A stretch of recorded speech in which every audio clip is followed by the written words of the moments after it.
Est-ce que ça vaut la peine de se fixer des objectifs dans cette industrie qui est le MLM?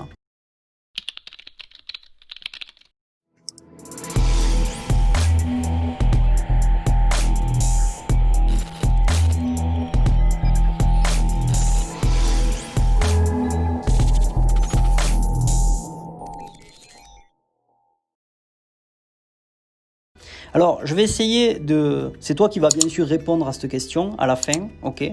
Mais je vais surtout en fait t'illustrer le thème d'aujourd'hui par une histoire. Ça s'est passé en 1979 dans l'école de Harvard et on a posé en fait aux diplômés du MBA de Harvard la question suivante.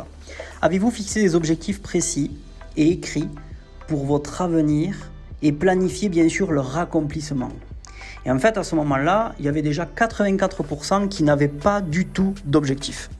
Il y en avait seulement 13% qui avaient des objectifs, mais ils n'étaient pas écrits. Et il y avait seulement 3% qui avaient des objectifs précis et écrits. Et en fait, 10 ans plus tard, en 1989, le même sondage a été réalisé auprès de la même classe, avec les mêmes personnes. Et vous savez quoi? Les 13% qui avaient des objectifs gagnaient en moyenne 2 fois plus que les 84% qui n'avaient pas d'objectif.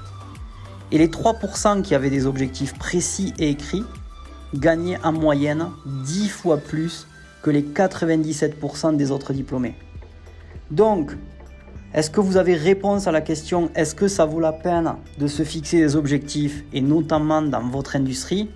Je pense que vous avez la réponse à votre question. Si aujourd'hui ce n'est pas encore fait, il est temps vraiment de poser par écrit les objectifs que vous voulez vous fixer et je vous assure que c'est de cette manière que vous aurez une vision plus claire pour pouvoir les atteindre et les réaliser. Je vous embrasse, on se voit durant une prochaine vidéo. Restez simple et vivez en abondance. Ciao ciao.